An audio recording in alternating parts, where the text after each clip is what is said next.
Star Wars Return of the Jedi is an 80s classic, a masterpiece of its time.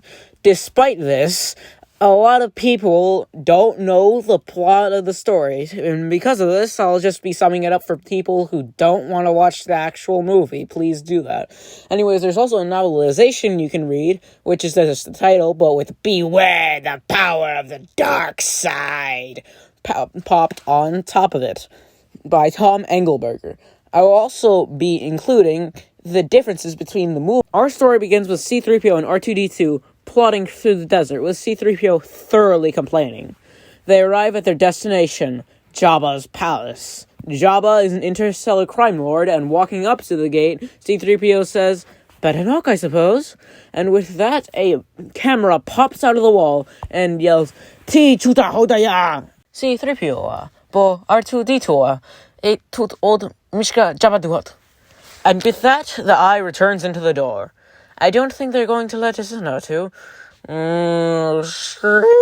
The gate is now open. The droids enter the monster of the palace after they are let in by a Twi'lek and led to Jabba. As the two droids walk in, they see a Twi'lek dancing for Jabba. Now, this is where the book deviates from the movie, because it actually describes the characteristics of a Twi'lek. I'm not describing them here, because you need to read the book to find out. Anyways, Boshuda! The message, R2, the message. Greetings, Exalted One. Allow me to introduce myself. I am Luke Skywalker, Jedi Knight and friend to Captain Solo.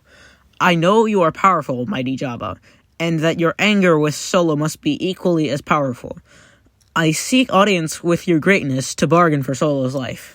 With your wisdom, I'm sure that we can work out an arrangement in which we will be mutually beneficial and able to avoid unpleasant confrontation. As a token of goodwill, I present to you a gift, these two droids. Both are hardworking and will serve you well. Translating for Jabba, C-3PO says, "There will be no bargain.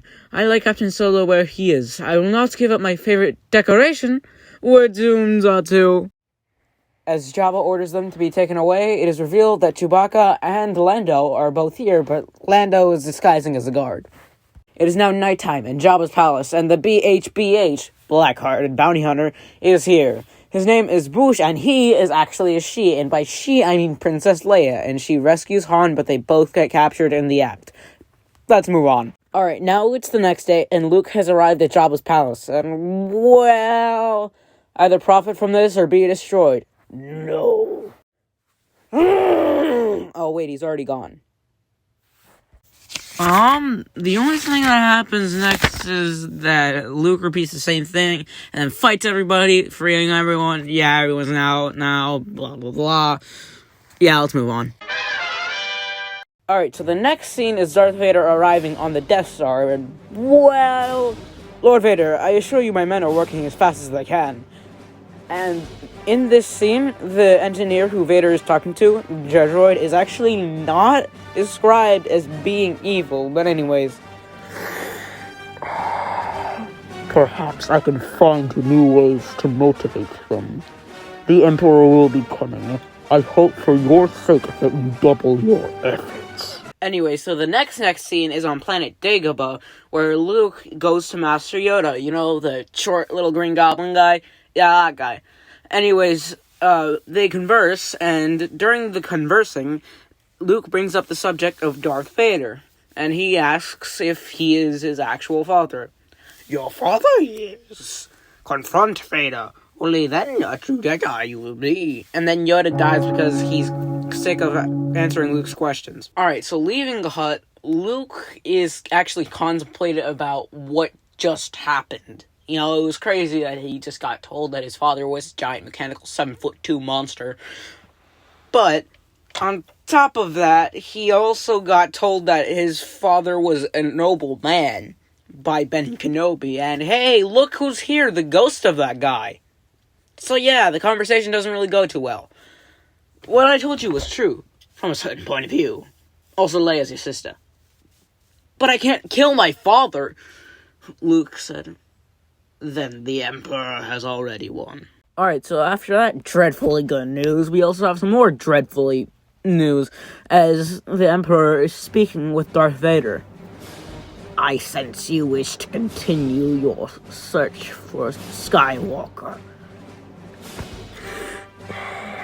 Yes, my master. Patience, my friend. In time, he will seek you out. And when he does, you will bring him before me. He has grown strong. Only together can we turn him down to the dark side of the Force. Alright, so at the base, some new information was shown. It is shown that there's a shield being projected onto the Death Star, the second, on Endor, the forest moon. Not planet, moon. And Luke, Leia, and Han are going on the mission to destroy the shield generator. Vroom, with Leia accidentally being left behind and Luke rendezvousing with Han Solo. Alright, so the heroes get captured by the Ewoks. You know, those cute little bear things with hoods? Yeah, those things. The heroes are brought back to the village, and C-3PO is a god to the Ewoks, and that's how they got out of being captured. Tonight, they rest. Also, Luke feels his father reaching out to him. Because of this, Luke surrenders himself to Darth Vader, and attempts to get close to him to turn him back to the good side.